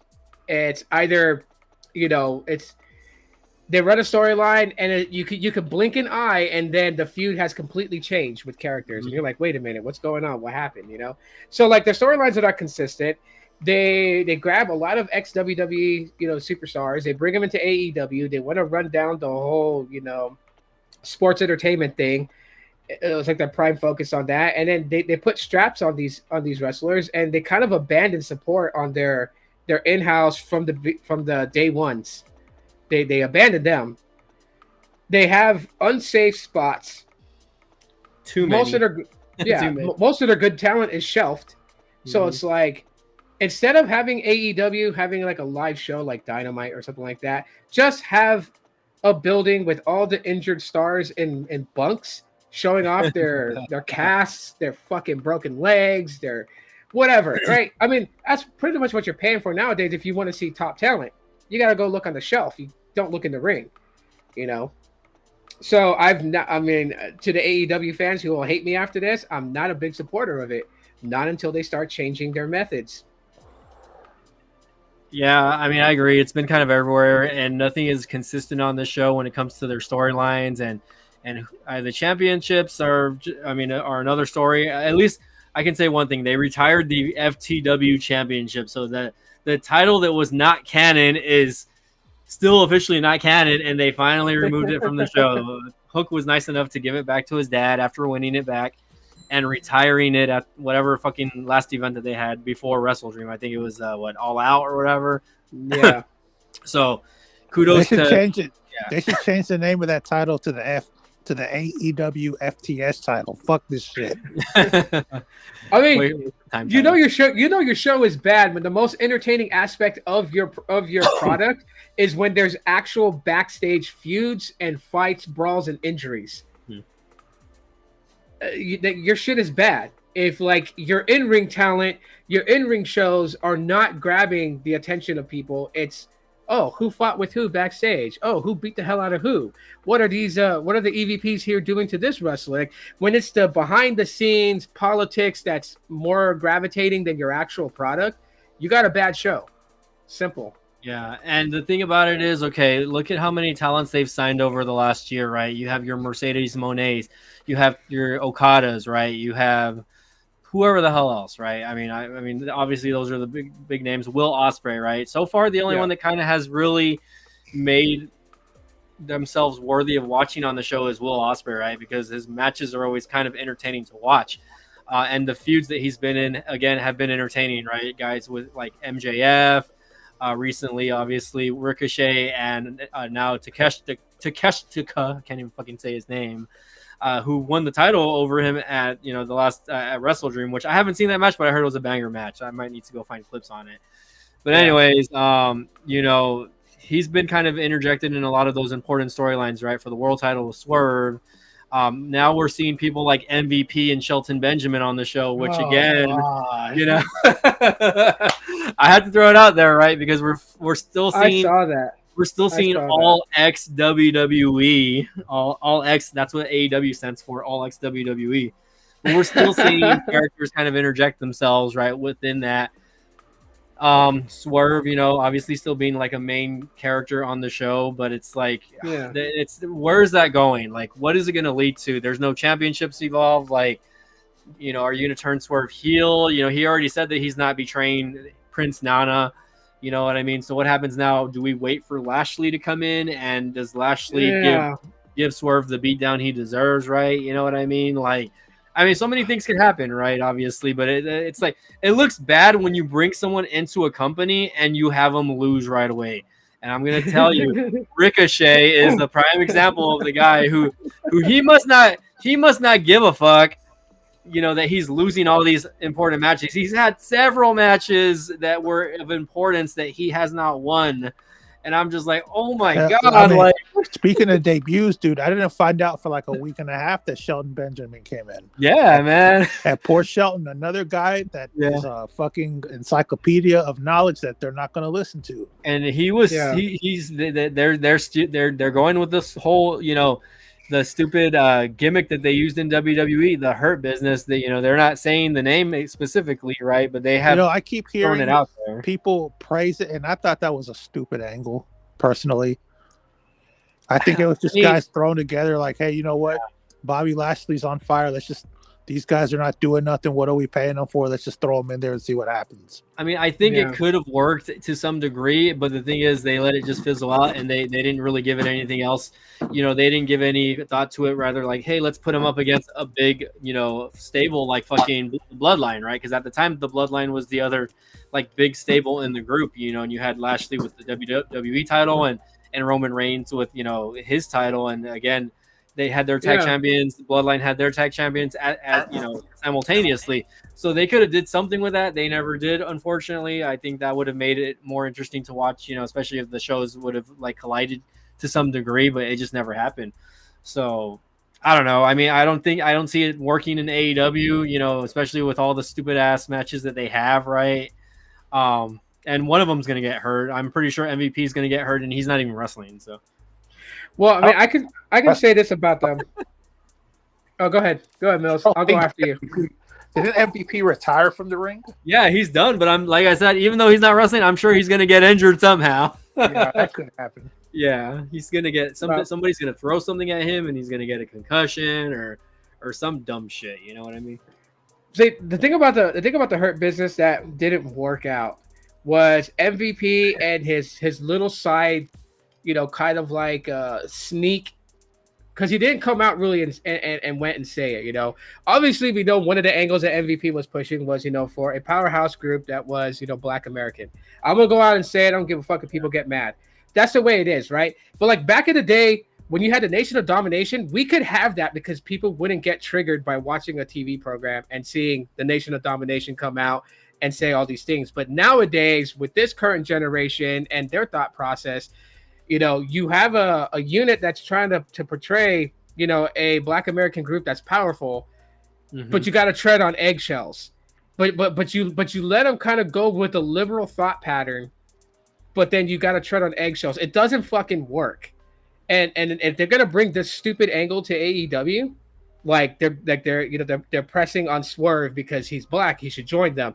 That's a bullshit thing to do. Like, recognize the man's talents and put that over as the reason why you're trying to snatch him for your little kumbaya groups. But don't fucking, put this angle where it's like, we're targeting you because you're one of us type of thing. I hate that whole segregation lifestyle bullshit in wrestling. Like, quit it with that or run with it and run with it full throttle. But don't pussyfoot with it. That's just my thing. Yeah. Nation of Domination 2.58. Like, come on. Those two, I don't even know why they're there. Honestly, I don't. Oh, money. Yeah. I mean, there's no saying that maybe in some way they can contribute to the show. I think both MVP and Shelton have a lot of experience. But where does it go? I mean, are they going to throw them on Collision and let them just fizzle out like they did with everybody else, right? Guys like FTR, guys like I don't know. I mean, there's just too many fucking names. I don't even watch Collision because they just have like literally all their matches are tag matches with people that they don't really get to show on the show, right? And of course, the female characters that they don't have on Dynamite because they don't want to fucking show them on Dynamite. Female characters like what's her name? Like even Saraya has been pushed to Collision and being an afterthought on the main shows now. And I'm just doesn't Saraya have a concussion now? From a recent match? I'm not sure. I know she's been pretty active more recently, but I mean, regardless, like female wrestlers like Serena Deeb and whoever else, Athena, who's been the women's ROH champion for like 2 years already, but doesn't get any fucking airtime. You know what I mean? It's like, she's technically contracted with AEW, but, because, they want to make something of ROH, which Tony Khan just needs to kill ROH, man. I'm sorry, man. She needs to stay on ROH, if anything. Yeah. Because she's unsafe in the ring. Yeah, or whatever. But whatever they need to do with ROH, they just need to kill it, and they just need to throw it on YouTube, basically. Put it on YouTube. If they can't get a TV deal, throw it on YouTube and maybe charge people a $5 subscription a month to watch that shit. You know what I mean? You know what? I have an idea. Well, for MVP to make something out of him in fucking AEW. And this will be fun to watch. It wouldn't be like, like a grand match, but it would just be fun to watch. But let Matt Hardy and him go at it again in their little stupid competition matches, where I'd find that more entertaining than this bullshit that they're spinning with them. As far as for like, the women's division in AEW, like, you see all the things that WWE has done, how they've changed the landscape for women wrestlers to go from bra and panty matches to actually having technical matches. Why, if you're a competing company, why don't you want to put something up that can compete against that? You have like talent there that can do it. Yeah, go ahead, Mil. You should do the bra and panty matches. Oh God, no! This is not 1999, Mil. It's not 1999. Okay, you know what? For heaven's sakes, to piggyback off Mills here, and let's say I agree with Mills, they have the bra and panties match. Well, then you need Lawler there to be screaming puppies every 10 seconds, or it has no effect. Oh, poor Lawler. I know his health has declined a lot recently. I know. I miss him. Yeah, that's the thing though. In 1999, puppies were a thing. Now it's all about the fat rabbit, the ass. Fat rabbit. Oh yeah, I love the fat rabbit. Believe me, I mean I like the fat rabbit even back then, but but you're right. The too many female talents have the fat rabbit in AEW, that's for sure, and WWE of course. Take note, ladies. Now you know. So if you're trying to rizz up B-Tech over here, all about cake. You know what he likes. Hey, hold on, bro. You need to be more mindful. Oh, my bad. I don't want to get canceled over here. Sorry. To our two viewers, sorry. Is to more mindful, whatever. Yeah. Well, like I said, man, I respect the talents of Rhea. I like to see the rear of Ripley. Oh man. AEW, man, it's so I sad. mean, the thing is, like, I don't know what they can do to fix what they're doing right now. Obviously, they renewed their contract with Warner Discovery. Apparently, Warner Discovery now has some sort of ownership stake in AEW. I don't have too much information about that. Ooh, but I think maybe make some changes. That was the only reason why they renewed. Was a majority of it was because they now have some sort of ownership stake in AEW. So if that's the case, okay, like, they can decide, okay, we're going to, I mean, obviously after the 3 years, because they think they signed a 4-year contract with them, $150 million a year, which, it's never been done before, yada, yada, yada. Tony Khan claims it, but it's like, bro, WWE is getting like $1 billion a year, and that's never fucking probably been done before. Obviously I don't pay attention to networks like the NFL and NBA, whatever, NHL, but I'm pretty sure that as far as the wrestling promotion goes, no one will even top what WWE is getting within these next years. No, never. So it's like, but for a starting company, okay, you can give them a pat on their back, right? Obviously, he had a lot of help from his dad, right? I think we all know that he's had all the help in the world from his dad being, a billionaire. Also, that helps when you're a billionaire. Yeah. But again, we'll see. Mercedes Moné has been a flop since she came in. I'm really not interested in any of the storylines or feuds that she's had. Every time she has a finisher, she botches the finish to some degree. Yeah. Usually the last couple of minutes of the matches. And you know what? I liked Sasha Banks when she was in WWE. I liked her as a character. Yeah. I still don't resonate with Mercedes Moné as a heel. I think she should have went in as a face. Like, I think that's how she should have went in. Instead of going in there as a heel, because she's just not very good at being a heel, especially when there's so many much better heels on the show. In the other company, she was better at being a heel, but you got to remember that the other company is going to accentuate your strengths and hide your weaknesses, and this company just lets you do it. Yeah, exactly. AEW's not hiding her weaknesses, and obviously she has a lot. She still really can't talk on the microphone and have like a good 2-off whenever someone else is battling it with her. Britt Baker showed that whenever the hell she came back. Now she's gone again. Who knows when the hell Britt Baker is going to come back? Back and forth, man. Back and forth. It's interesting is all I'm going to say. And women's division, like I said, it's been kind of floppy. They have a TBS title and then the women's title, and it's just like, where is it going? I mean, I don't know. I just really don't know what's going on with that. The tag division is dead, even though you have the Young Bucks or the Elotes who claim that they wanted to put tag wrestling on the map, they haven't done shit since they're the champions. They haven't really done anything. Yes, have the matches they've been in been good, but you can only watch those matches on pay-per-view, and not everyone is going to pay watch those pay-per-views. I think the Young Bucks, the Dumb Bucks, the Dumb Bucks, they're the worst W behind the scenes. Like, I think that they're the most detrimental thing to that company. I think. I agree. On TV, as far as like the worst angles, I'm sorry, bro. I'm gonna have to give that to John Moxley, especially the shit with Daniel Bryan. Mm-hmm. Oh, that's just horrible, absolutely horrible. And then followed by Adam Page. Oh God! and really, what has Page? I mean, again, I know you guys really probably don't pay attention to it as much as I do, but what has Page done since the Swerve feud? He hasn't done shit. Like he wasn't even on Wrestle Dream or whatever. So, you know how in a book you turn pages? Adam Page should change his name to Adam Channel, because every time he comes on, I change the channel. I flip the channel. Yeah.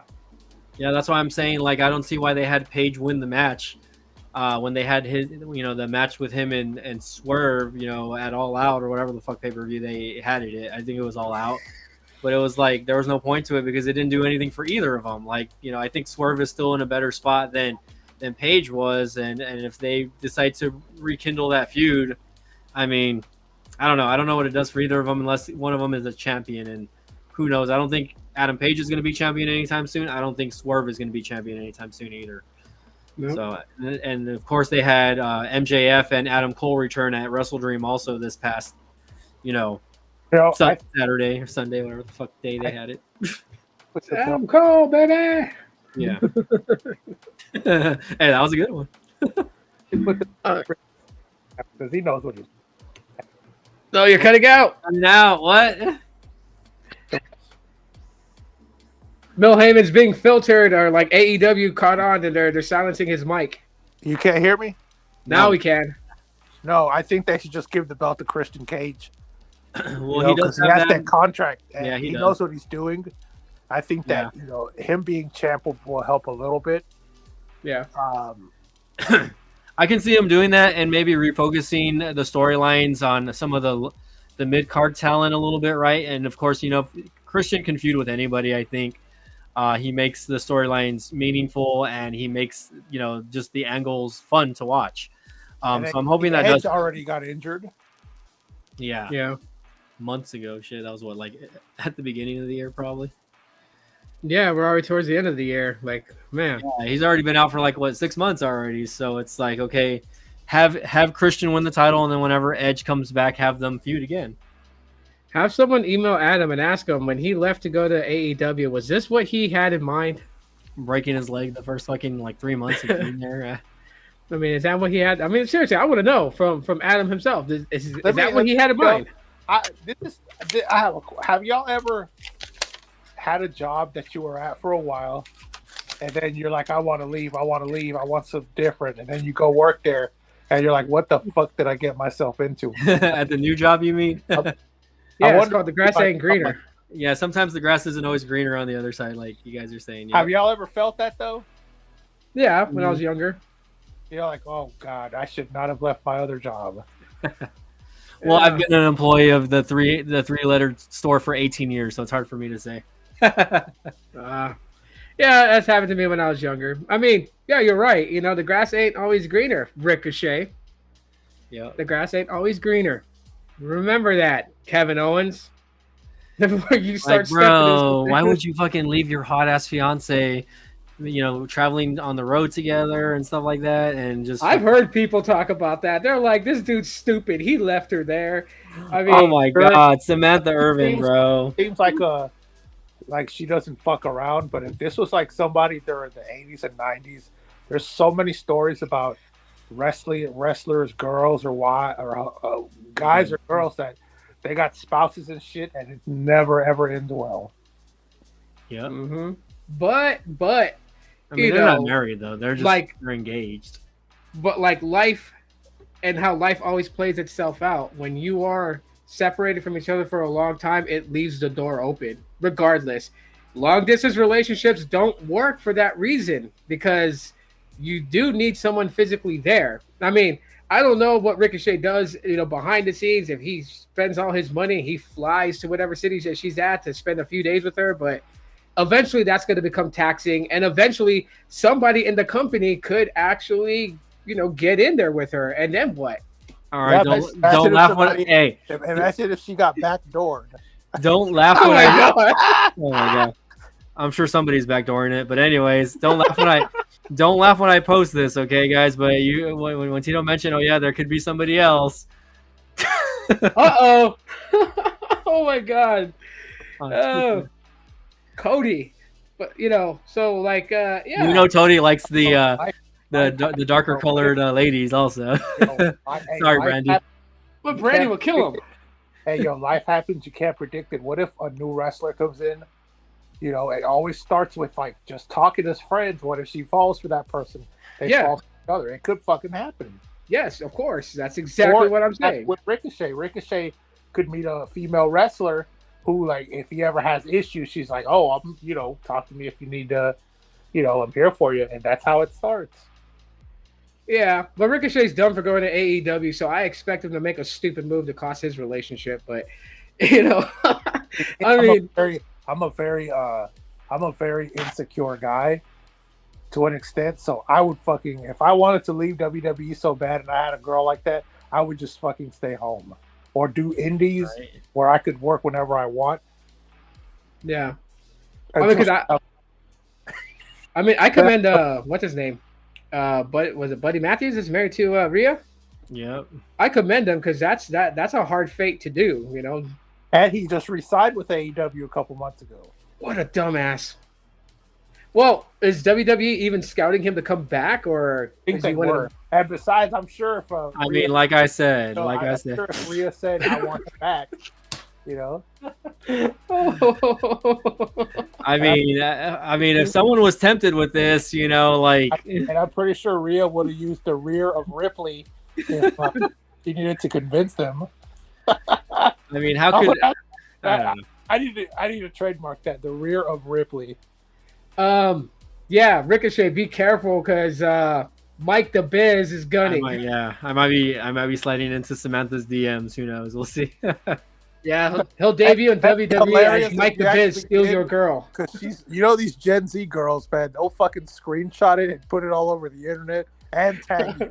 Oh yeah, sorry, Jade Cargill. Sorry, Jade Cargill.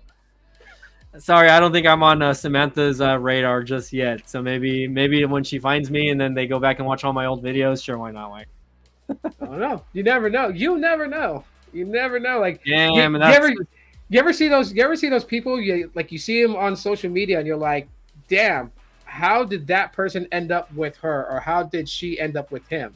There's always a chance. There's always a fighting chance. So you never know. She just has to run into you, Mike, one time. All right, I'll be like, hey, I see her at a local house show, and be like, hey, I follow you on X. You want to follow me back, please? All right. Hey, raise her up. Interview her. What was that again? Offer to interview her, then put your mic in her face. Oh my god. Hey, think about it like this. I'll finally get nieces and nephews if it happens for Mike here. Yep. That meat Mike. Hey, and you know what? Go into the bedroom and she's gonna announce you real good. I would be a stepdad because she's already a mom, I think. Well, hey, you're a great uncle, so you know what? You would be a great, stepfather, and you can help bring more kids into this world with her. Great. We're just saying, Samantha, you know what? Hey. You guys are funny. I'm about to start trolling her Instagram to find, because she has hotter pictures on Instagram than she does on X. That's for sure. Would you say that if you take X, she looks hotter? Oh my god! I don't know. We're stepping into illegal territory here. Taking X. Yeah. Anyways. Yeah, Ricochet's a dumbass. Bad promo cut. No, no substance in his speech, and losses. Just moving over to where the grass is greener, and he's taking losses. So. You can tell a wrestler fell off when they start responding to haters on Twitter. It's just Yeah. like hip hop artists. You can tell they fell off when they start posting pictures of their food. Oh. I mean, I post pictures of my food. But you're neither a wrestler or a rapper. I know. So that's like my territory. They need to stay in their lane, focus on wrestling, and let me post my foodie photos. Bro. That's right. You post a lot of pictures of food. Oh, I'm a fat ass, Judge. I'm a genuine fat ass, bro. I will not turn down good food. I don't give a fuck about my diabetes when it comes to good food. That's like something that my wife hates about me. She's like, oh, you eat healthy, you do all this stuff when you actually pay attention to what you're eating. But when it's like good food, it's good food, you don't give a shit. It's like, I don't. Yep. I'm only going to have this one life. That's all of us at times. Yeah. Yep. So, fuck AEW, and that's all I'm going to say. Tony just needs somebody in there that can run it. Oh, I know who could run it. You. Me, yeah, no. Mike the Biz took over. So you're behind it with John Moxley and all them. And all right, I got to share one more, okay? Oh, wait, wrong feed. Hold on. Let's see. Uh-oh. What was that? That's Instagram. That's X. My bad. No, I'm trying to get on Instagram over here. What the fuck? I forgot to stop sharing. Hold on. I forgot to share a new thing. We were going to share one more. Wait, you said you shared a dude thing. What the fuck? What? I said new thing. Man, I'm too serious over here. Too serious. No. Last one. Last one. Last one. All right, here we go. You know, if she had does she have her own action figure? I don't think so, not yet. But I mean, I would do it. Probably. You know, because if she does, I'll treat her like a Barbie when I was a little boy and look up the skirt and see what color panties she's wearing. Oh God. All right, let's go. Somebody don't you dare deny that y'all didn't do that shit. Hey, I just got a notification saying that some guy named Brad subscribed to the Scorpion Deathlock Pod. Let's go. A new subscriber. Yeah. 46 subs now. Let's fucking go. Yep. So that's far away from 50 and almost halfway. Actually, no, we jumped up 2. We went from 45 to 47. Hell yeah, let's go. Yes. 47 subs. Let's go. I think they're enjoying the podcast, so I really appreciate it. We got 47 subs? Yes, sir. Oh, shit. We're getting canceled. Right. Well, I'm happy about that. Hey, we went from like 30. That's good. Yeah, and that's because we don't post that often. So every new video we post, we're getting a couple here and there. So that's good. And now that Tito's going to be posting on Tap and Twist or Tip and Twist. Can't fucking say it. Tongue twister for you. Yeah, it is, man. I'm sorry. Twist and tap. Twist and tap, yeah. T and T, double T. Yeah, just think about submissions, right? You twist first and they tap. All right, fellas. Other shit besides submissions. If we're you know what I'm saying? All right, here we go. Mike Lava posting saying Mike. That's a cool fucking name. Mike Lava? Mike Lava. Yeah, I think he was the one that subscribed recently because I got an email about that, so that might be the one. Thanks again. That sounds like the real last name? Never mind. A radio show host named Mike Lava. I mean, that's a badass last name if that's real. Like, Lava. Like, I'm gonna burn this shit down. Bleep out all your information except for your first and last name on your driver's license. Let's see it. Mm-hmm. I mean, that's like almost actually that's a hell of a lot better than that damn movie where the dude named himself McLovin. Hey, that's a classic movie. I like that movie. I love that movie. One name? What are you, Seal? I died laughing watching that in the movie theater. And they had to use Hawaii. Oh yeah, as the license plate. Fucking oh my god! I saw that like state of Hawaii McLovin, 21-year-old organ donor. What the fuck? Oh my god. Super bad. Yeah. Those were good movies. Those were good times. Well, I don't know. Anything else you guys want to discuss? I guess we've already been on for about an hour and a little more than an hour and a half. So, Mike Lava, if you have anything to add, anything you want us to mention or talk about, go ahead before we close out today. No judgment here. We're not the judgment type. So say what you want to say and don't feel like you have to like filter yourself. That if your comment gets deleted, it's YouTube, not us. Yeah. Yeah. YouTube and all their crap that they're doing. Fucking YouTube. Oh my god. I don't know, man. Whatever you want to talk about. You want to talk about side stuff? You want to talk Let about? me tell you what I did today. What'd you do today? So I drove out of town, about 30 minutes out of where I live, and I visited a record store, which those are so rare No now. shit.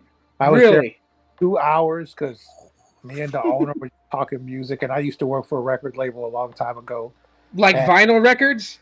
vinyl, cassettes, CDs, VHS, God damn, man. Wow. How's he in business, man? and old vinyl. And I was like, dude, like your stores are like practically non-existent.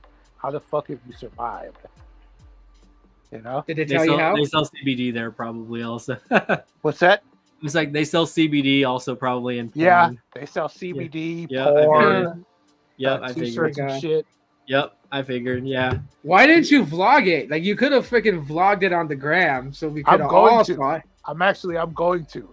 Okay, I'm watching. Do it on my music page, on the music fan page I have. Okay, I'm gonna watch. I want to see it Follow because it. Look it up real quick while we're still here. they're so rare.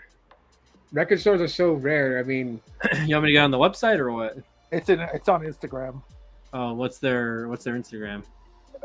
No, it's my page. They don't have an Instagram. I'm trying to convince them to open one. yeah, man, the shit. But If when they I open go one, live, y'all can check it out. Oh, okay, yeah, help follow them it out with that, dude. Shit, I mean that'd be. I mean, tell them, hey, you want to get your name out there also. Look it up, Tito. Rap a lot history. What is it called? Rap RAP Uh-huh. ALOT Uh-huh. history. The word history. Oh, And I'll rap follow you. history. Okay, I got you. Yeah, I'll follow it on the BTech page.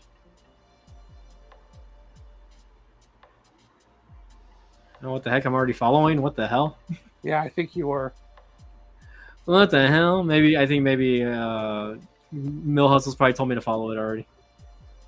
Or maybe I was already following. I don't fucking know. okay, I'm not following it. This is the one with over 4,000 followers. Yeah, that's my page. I'll follow you back. All right, I Yep, got you. it- I got you. Why can't I have 4K followers? Sheesh. Well, that page is it's like the first of its kind because like a lot of record labels have fan pages. Mhm. By the Yeah. dozen, this page didn't have one. So There you go. Sounds good. Okay, I'm looking for that when you drop that piece on that record store because record stores are hard to find. Everything since scroll all everything's the way to the digital. top. Scroll all the way to the top. Who, me? Yeah. Oh, shit. Good. And that video, the fourth video. This right one? there. I click that. And All right. you can watch. That's just what I picked up today. Oh, wait, hold on. Let me pause it real quick because I don't think I have the volume coming out. Can you guys hear anything or no? And you can see right there. Yeah, I do. Okay, there you go. Will it just be me and you? Tell me.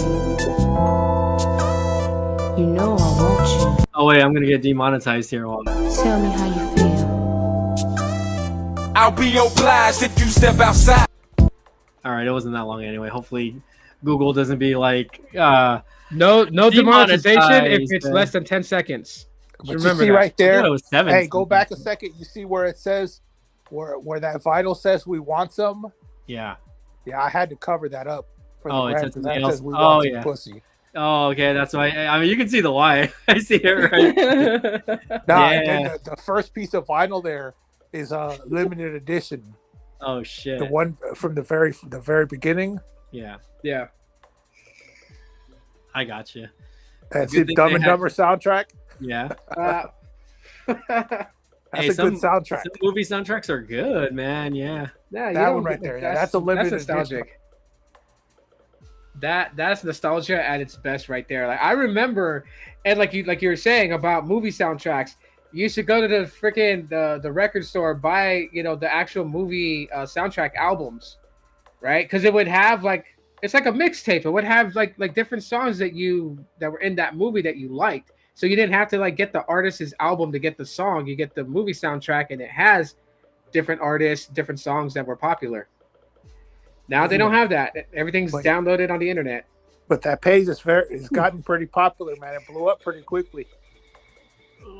Yeah, I mean, like I tell people, my Instagram page didn't blow up from anything that had to do with tech. It blew up to me reacting to freaking Instagram Reels. That's what blew my Instagram up for a short time, and because I don't do them anymore, I went from having over 2,000 followers to going back down. Like it's depleting.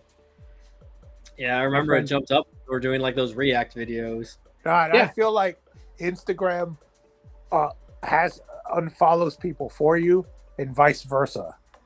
Yeah. Good possibility. But I don't worry too much about it because I just post food pictures and maybe every now and then update people that follow me on Gram with what's up with me, and that's about it. Right now I'm pushing a lot on X. Like I built that the Twist and Tap community on X, and I'll be posting a lot of stuff there too, as well as the same on YouTube. So that's that. The tech stuff, I'm still gonna do it.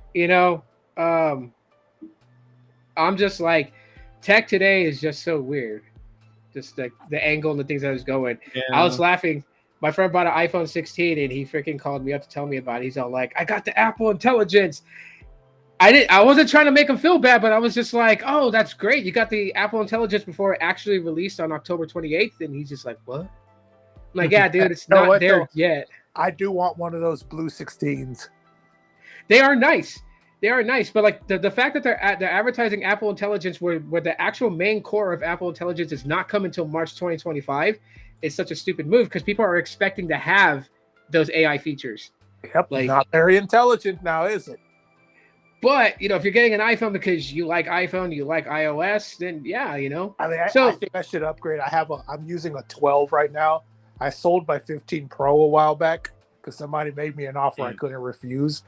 But I have a 12 and it's brand new. It's only like 4 months old. I got it sealed. Nice. And it works just fine. I fixed my 12 recently. I got the screen replaced, so it's not cracked anymore. Oh, that's good. I'm not upgrading from it. The new Pixel. Am I getting the 9? No, I'm holding out for the 10. I'm going to get the 9A. Get the Fold, the new Fold. No. Just skip a couple of house payments, car payments. Sell a kid. No. If I grab a Fold, it's going to be the older one because I'm seeing people in my city that's selling them right now for like $500. Ooh, not bad. Yeah, it's dropped down because they're trying to sell it so they can go and get the 9 Pro Fold. But I'm waiting for the 10. I know some people had made fun of it, but in my opinion, the Exynos chips aren't all that great. You can see the weaknesses with the current Pixels. So with the Pixel 10 being with with USMC is going to be the builder of the Tensor 5. I'm going to wait for that. I'm gonna go, guys. I got 1% battery. Follow me on that page, and we'll chat on there. I'll follow y'all back. Oh yeah, for sure, man. All right, well, I'm already following you, so it's all good. All right, yeah, I'm following you as well. Later, bro. But yeah, man. I'm gonna wait for the Pixel 10, and like my target right now is the Pixel 9A. That's the one I'm gonna go for, and it's gonna be unique because it's not gonna look like the Pixel 9 at all, which I'm okay with that. But yeah, I still want the 8A, but we'll see. I'm waiting to drop it to $399 again. So I should have taken advantage when they had it at $399 because they had it for like a little bit. But I was like, maybe I don't know if they already had Amazon Prime days or whatever. But I honestly I feel like it will reach a $399 price point again. It's maybe next month, November. Is Amazon even selling it new right now? What the heck? Amazon I think has a deal where it's $50 off, so it's $449. But there was some place I saw. If I find it, I'll DM you the link. But there's a place that it's at $449. But if you trade in, I forgot what you have to trade in for it, but you can get it for $50 if you trade in. If I find that DM, I'll DM you. Yeah, no, on Amazon it is $449 right now. So I'm just like, oh man, well they'll drop it to $399. It's $369 renewed, so I could technically get it cheaper like that. Let's see, the Pixel That ain't 7A. bad at all. The 7A brand new is $329, man. Shit. I don't know why that's $329. It's yeah. I don't know. I think I remember seeing it for like $2 something brand new a while back. Also, I was like, damn, you know what I mean? But oh well, it is what it is. But anyways, anything you want to mention before we close out? I am getting a little tired here. Nah, no worries, bro. Did you check your 7 Pro for Android 15? Oh Because shit! it didn't show up on my 7 yet, so maybe in the next couple of days it'll show up on my 7. I haven't checked my 8A for it. Okay, I would have to follow up with you because my battery is dead on my 7 or my 7 Pro, so I need to plug it in. Oh, by the way, I'll make the announcement on your tech channel to everyone out there, but 4-day challenge fail. You went back. Which one did you sign up with? The iPhone. Was that the 11 Pro or what? Yeah, it's 11 Pro Max, and then the Pixel 7 is charging. Dang, what happened? What made you give in?